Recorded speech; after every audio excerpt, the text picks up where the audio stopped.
மருதமலை பாம்பாட்டி சித்தர். சித்தர்கள் 18 பேர் என்று பொதுவாக சொல்வார்கள்.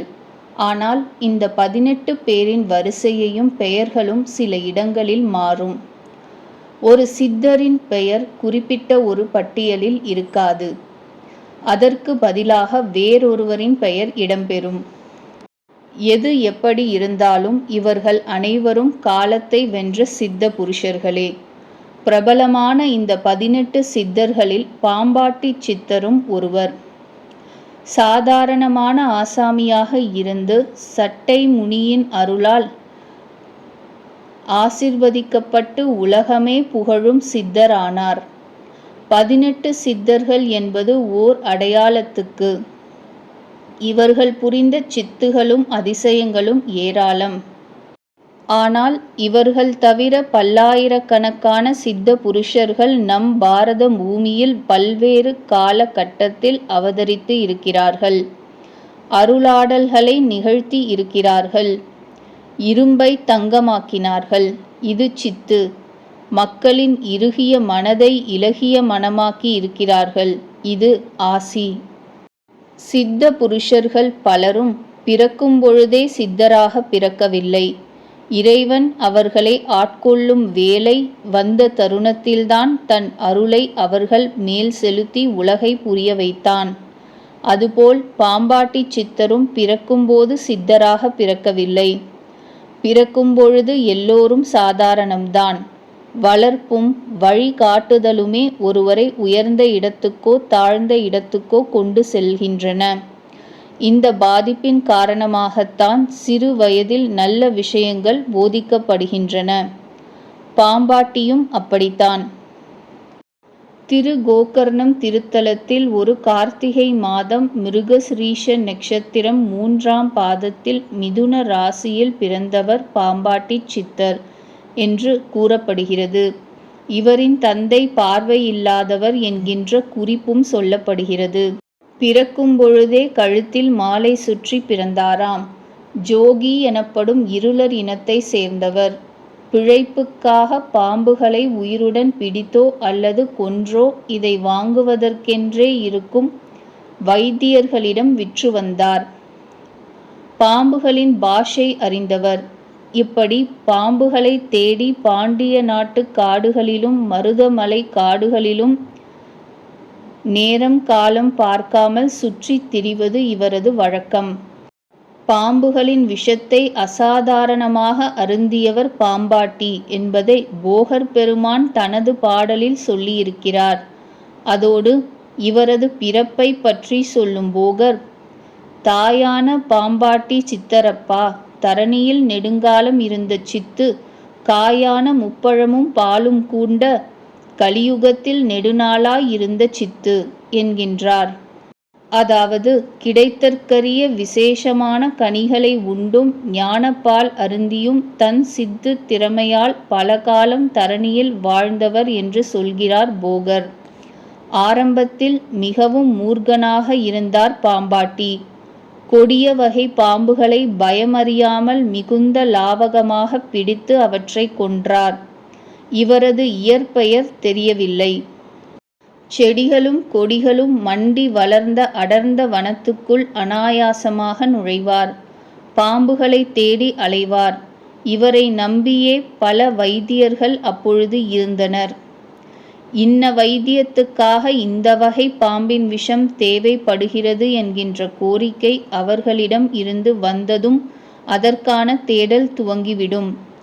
கொடிய நச்சு கொண்ட பாம்புகளின் விஷம் எந்தெந்த வியாதியை முறியடிக்கும் தன்மை கொண்டது என்பதையும் இவர் அறிந்து வைத்திருந்தார்.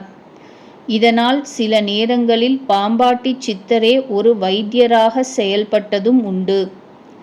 இவரிடமே சிகிச்சைக்காக வந்தவர்களும் ஏராளம். ஒருமுறை சில வைத்தியர்கள் பாம்பாட்டி சித்தரை அவரது இருப்பிடம் தேடி வந்து சந்தித்தார்கள்.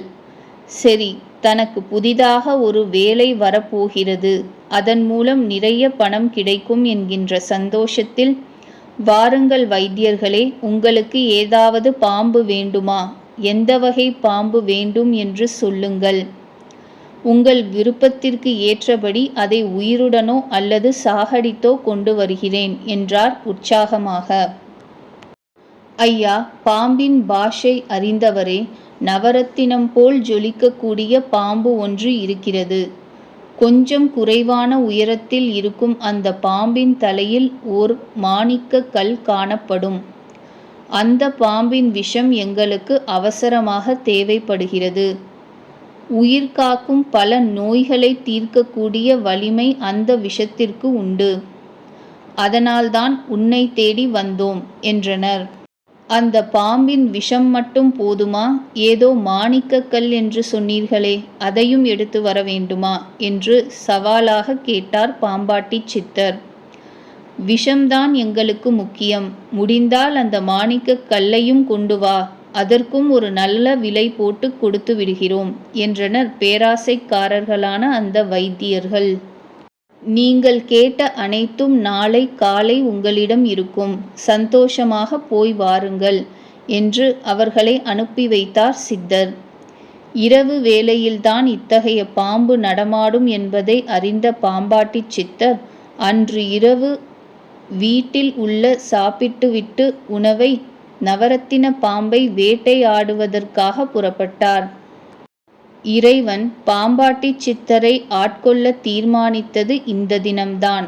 சோதனைகளை முதலில் தந்தான் இறைவன். எத்தனையோ பாம்பு புற்றுகளையும் தரைமட்டம் ஆக்கியும் குறிப்பிட்ட அந்த பாம்பு சிக்கவே இல்லை. முதலில் சலித்து போன பாம்பாட்டி சித்தர் தன் முயற்சியில் இருந்து கொஞ்சமும் துவளாமல் அடுத்தடுத்து காட்டில் பயணிக்கலானார். அப்பொழுது வித்தியாசமான ஒரு புற்று அவரது கண்களில் பட்டது. ஒருவேளை நவரத்தின பாம்பு ஓய்வெடுக்கும் புற்று இதுவாக இருக்குமோ என்ற எண்ணத்தில் தன் கையில் இருந்த ஆயுதத்தால் இடிக்க முற்பட்ட போது அந்த வினோதம் நிகழ்ந்தது. திடீரென யாரோ ஒருவர் வனமே அதிரும்படி சிரிக்கும் பேரோசை கேட்டது. பாம்பு புற்றை இடிக்கும் தன் முயற்சியை சட்டென நிறுத்திவிட்டு சுற்றும் முற்றும் பார்த்தார் பாம்பாட்டி சித்தர். உருவம் எதுவும் புலப்படவில்லை. ஆனால் கண்களை கூச வைக்கும் பேரொளி ஒன்று அவர் முன் தோன்றியது. கண்களை கசக்கிக் கொண்டு பார்த்தார்.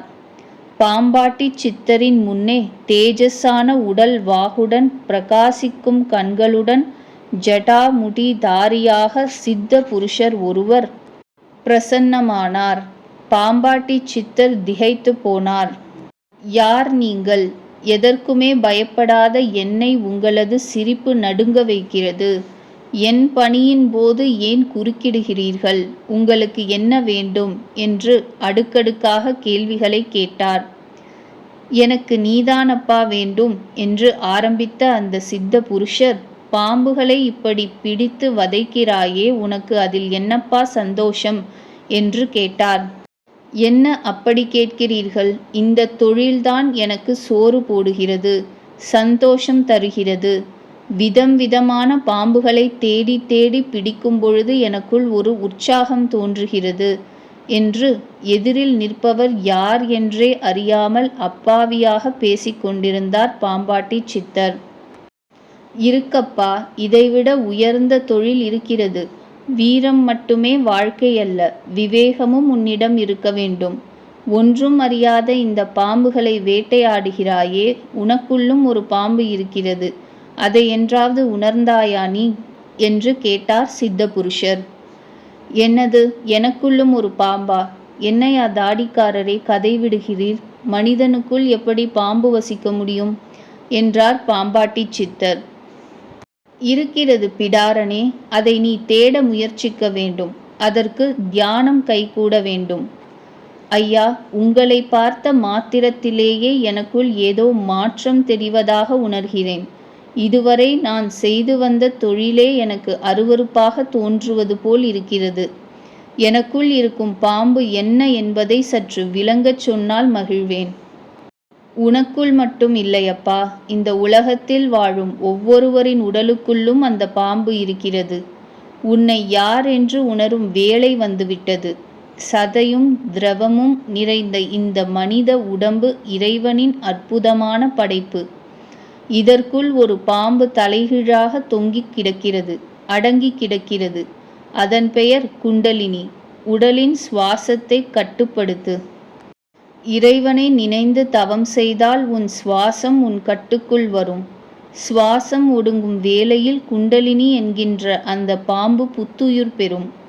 நீ நினைத்தபடி எல்லாம் அதை ஆட்டி வைக்கலாம். இதில் கிடைக்கிற பரமானந்தத்தை ஒரு முறை உணர்ந்துதான் பாரேன். உலகம் எவ்வளவு விந்தையானது, அதி அற்புதமானது என்பதை நீயே உணர்வாய். இதில் கிடைக்கிற ஆனந்தத்தை இதுவரை நீ அனுபவித்திருக்க மாட்டாய் என்று ஒரு சீடனுக்கு சொல்வதைப் போல் அந்த சித்த புருஷர் சொல்ல, உடல் லேசாகி போனார் பாம்பாட்டி சித்தர். அடுத்த கணமே படாரென அவர் கால்களில் விழுந்தார் பாம்பாட்டி சித்தர். மகாபுருஷரே, எனக்கு தெளிவை ஏற்படுத்திவிட்டீர்கள். உங்கள் வார்த்தைகளின் மகத்துவம் இப்போதே என்னை பரவசம் கொள்ள வைக்கிறது. தாங்கள் காட்டிய வழியில் என் பயணம் தொடரும் என்று கம்பீரமாக சொன்னார் பாம்பாட்டி சித்தர். பாம்பு புற்றுகளை இடிப்பதற்காக தான் வைத்திருந்த ஆயுதங்களையும் பாம்புகளை சேகரிக்க தான் வைத்திருந்த கூடைகளையும் தூக்கி எறிந்தார். சபாஷ் இளைஞனே, இனி நீ காணப்போகும் உலகமே அலாதியானது. உன்னை தேடி பலரும் கூடுவர். நல்லவர்களுக்கு நன்மை செய், அல்லாதவர்களை உன்னிடம் அண்டவிடாதே என்று சொல்லி மறைந்தார் சித்த புருஷர். பாம்பாட்டி சித்தருக்கு உபதேசம் செய்தவர் சட்டை முனி, மாபெரும் சித்த புருஷர். சட்டை முனி தனக்கு சொல்லி அருளியபடி குண்டலினியை உணரும் தவம் துவங்கினார் பாம்பாட்டி சித்தர். அடுத்து வந்த நாட்களில் அவரது தேகம் மெல்ல மெல்ல பொலிவு பெற துவங்கியது. குண்டலினியின் சக்தியை அறிந்தார். மாபெரும் சித்திகள் அவரிடம் கூடின. மண்ணை அள்ளினார், பொன்துகள் ஆனது. கற்களை எடுத்தார், நவரத்தினமாக ஜொலித்தது. இரும்பை தொட்டார், தங்கமாக மின்னியது. ஆசை அறவே ஒழிந்து போனது. தங்கத்தையும் நவரத்தினங்களையும் அல்லல்படும் மாந்தர்களிடம் அளந்து கொடுத்தார். சோம்பேறிகளுக்கு உபதேசம் செய்தார். பேராசையோடு தன்னிடம் வந்தவர்களை சட்டை முனியின் சொற்படி துரத்தி அனுப்பினார். காசுக்காக பாம்புகளை பிடித்து வந்த இளைஞன் சித்தராக, பாம்பாட்டி சித்தராக ஆன கதை இதுதான். எண்ணற்ற சித்து விளையாட்டுகள் மூலம் அகிலத்தையே தன் பக்கம் திருப்பிய பாம்பாட்டி சித்தர் ஒருமுறை ஆகாய மார்க்கமாய் பயணித்து கொண்டிருந்தார். அப்பொழுது திடீரென ஓர் அழுகுரல் அவரை திசை திருப்பியது. ஒரு தேசத்து மகாராணியின் ஓலம் அது. தரை இறங்கியபோது அந்த நாட்டின் மகாராஜா இறந்துவிட்டதை அறிந்தார். மகாராணி உட்பட தேசத்து பிரஜைகள் அனைவரும் அங்கே கூடி ஒப்பாரி வைத்து கொண்டிருந்தனர். அங்கே ஒரு சித்து விளையாடல் நிகழ்த்த விரும்பினார் பாம்பாட்டி சித்தர். இறந்து கிடந்த மகாராஜாவின் உடலில் தன் உயிரை செலுத்தினார். அதாவது கூடுவிட்டு கூடு பாய்ந்தார். பிறகென்ன, செத்துப்போன மகாராஜா சிரித்தபடியே எழுந்து உட்கார்ந்தார். ராணி உட்பட பிரஜைகள் அனைவரும் அதிர்ந்தனர். இந்த வேளையில் அவர் பாடிய பாடல்கள் ஏராளம். வாழ்வின் தத்துவத்தை, வாழ்க்கை நெறியையும் பலருக்கும் உணர்த்தும் விதமாக ஆடு பாம்பே ஆடு பாம்பே என்கின்ற முடிவு வரிகளை கொண்ட பாடல்கள் அப்பொழுது பிறந்தன. சாதாரணமாக இருந்த தன் கணவரான மகாராஜா திடீரென எப்படி கவிதை மழியாக பொழிகிறார் என்று சந்தேகப்பட்ட மகாராணிக்கும் உண்மையை உணர்த்தி அவர்கள் அனைவரும் தெளிவுறும் பொழுது நிழல் நிஜமானது. அரசர் சரிந்து விழுந்தார். அரசனுக்குள் அதுவரை இருந்த பாம்பாட்டி மகாராணிக்கு உபதேசம் செய்து வைத்து அங்கிருந்து அகன்றார். மிகவும் பிரபலமான நாதர்முடி மேலிருக்கும் நாகப்பாம்பே, நச்சுப்பை வைத்திருக்கும் நல்ல பாம்பே, பாதாளத்தில் குடிபுகும் பைகோல் பாம்பே, பாடி பாடி நின்று விளையாடு பாம்பே என்ற பாடல் பாம்பின் சிறப்பு என்ற தலைப்பில் இவர் எழுதியதுதான். தவிர கடவுள் வணக்கம், குரு வணக்கம், சித்தர் வல்லபங்கூறல், சித்தர் சம்வாதம், பொருளாசை விலக்கல், பெண்ணாசை விலக்கல், சரீரத்தின் குணம், அகப்பற்று நீக்கல் போன்ற தலைப்புகளில் எல்லாம் பாம்பை சம்பந்தப்படுத்தி இவர் எழுதிய பாடல்கள் பிரபலம். சித்தர் ஆரூடம், வைத்திய சாஸ்திரம் உட்பட பல நூல்களையும் இவர் எழுதியுள்ளார். பல அற்புத கலைகளையும் சித்த ரகசியங்களையும் அறிந்து வைத்திருந்த பாம்பாட்டி சித்தர் தனது 163வது வயதில் சமாதி அடைந்ததாக கூறப்படுகிறது.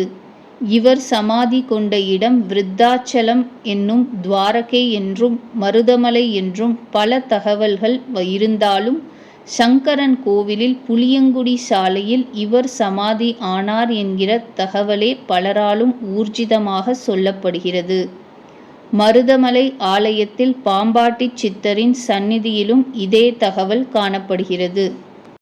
பாம்பாட்டி சித்தரோடு மருதமலை அதிக அளவில் சம்பந்தப்பட்டிருப்பதற்கு ஒரு காரணம் உண்டு. என்னவென்றால், மருதமலையில் இவர் வாழ்ந்த காலம் அதிகம். இதை உறுதி செய்வது போல் பாம்பாட்டி சித்தர் மருதமலையில் தவம் செய்த குகைக்குள் இருந்து ஆதி மூலஸ்தானம் சென்று முருகப்பெருமானை வழிபடுவதற்கு இவர் ஏற்படுத்திய சுரங்கம், இவர் உருவாக்கிய சுனை போன்றவையும் இன்றளவும் இருக்கின்றன. பாம்பாட்டி சித்தர் இன்றும் கூட அரூபமாக இந்த சுரங்க வாயிலாக முருகப்பெருமானின் கருவறை சென்று அவரை பூஜித்து வருவதாக சொல்லப்படுகிறது. உள்ளிருக்கும் குண்டலினி என்கின்ற பாம்பை மேலெழுப்பு என்று இவருக்கு சட்டை முனி அறிவுரை கூறியதை நினைவுபடுத்தும் விதமாக படமெடுத்தும் ஆடும் ஒரு பாம்பின் வடிவில் இயற்கையாக அமைந்த ஒரு கற்பாறையும் இவரது சந்நிதியில் இருக்கிறது. மருதமலை முருகனை தரிசித்துவிட்டு பிராகார வலம் வரும்பொழுது இடப்பக்கம் செல்லும் படிகளில் கீழிறங்கி சென்றால் பாம்பாட்டி சித்தரின் சந்நிதியை நாம் தரிசிக்கலாம். இந்த சந்நிதியில் சுமார் 30 ஆண்டுகளுக்கு முன் யோகியார் ஒருவர் வரைந்த பாம்பாட்டி சித்தரின் படம் இருக்கிறது. தவிர நந்திகேஸ்வரருடன் கூடிய சிவலிங்கம், பாம்பாட்டியின் கல் விக்கிரகம், நாகராஜாக்கள் சூழ சந்நிதி நன்றாக பராமரிக்கப்பட்டு வருகிறது. இங்கு வைக்கப்படும் முட்டை மற்றும் பால் போன்றவற்றை ஒரு சர்ப்பம் பலர் கண்களிலும் படாமல் வந்து சாப்பிட்டுவிட்டு போகிறதாம். சில நேரங்களில் சிலரின் கண்களுக்கு இது தட்டுப்படுமாம். ஒவ்வொரு மாதமும் பௌர்ணமி மற்றும் அமாவாசை நாட்களில் இங்கே சிறப்பான வழிபாடுகள் நடக்கின்றன. பாம்பாட்டி சித்தருக்கு வழிபாடுகள் செய்ய விரும்புவோர் மருதமலை அருள்மிகு சுப்பிரமணிய சுவாமி திருக்கோயிலை தொடர்பு கொள்ளலாம். பாம்பாட்டி சித்தர் சந்நிதியின் முன் பலரும் அமர்ந்து தியானம் செய்கிறார்கள். இங்கே செய்யக்கூடிய முறையான தியானம் நம் பித்ரு தோஷத்தையும் அகற்றக்கூடியது என்கிறார் இங்கு பூஜை செய்யும் சிவாச்சாரியர். அவர் நம்மிடம் பெற்ற தாய் தகப்பனாரையும் நம் முன்னோர்களையும் நினைத்து இங்கே தவம் செய்வது விசேஷம். தவிர குழந்தை பேறு இல்லாமை, திருமண தோஷம், நாக தோஷம் போன்றவற்றுக்கும் இங்கே வழிபட்டால் நல்ல பலன் உண்டு. இதற்காக பல வெளியூர்களில் இருந்து பக்தர்கள் இங்கே வருகிறார்கள் என்றார். மருதமலைக்கு செல்லுங்கள். மேற்கு தொடர்ச்சி மலையின் தரை மட்டத்தில் இருந்து சுமார் 500 அடி உயரத்தில் இருக்கிறது ஆலயம். மலைக்கு மேல் பயணிக்க திருக்கோயில் சார்பாக பேருந்து வசதி உண்டு. நடந்து செல்லும் பாதையும் உண்டு. இதர வாகனங்களிலும் பயணித்துச் செல்லலாம். முருகப்பெருமானின் 7வது படை வீடு என்கின்ற பெருமைக்கு உரியது மருதமலை. மலை மேல் குடிகொண்டிருக்கும் அந்த மால் மருகனை வணங்குங்கள். முருகனின் ஆசி பெற்ற பாம்பாட்டி சித்தர் சந்நிதி சென்று அவரை தரிசித்து ஆசி பெறுங்கள். சித்தர்களின் ஆசியும் அருளும் தான் கலியுக வாழ்க்கைக்கு அவசியம்.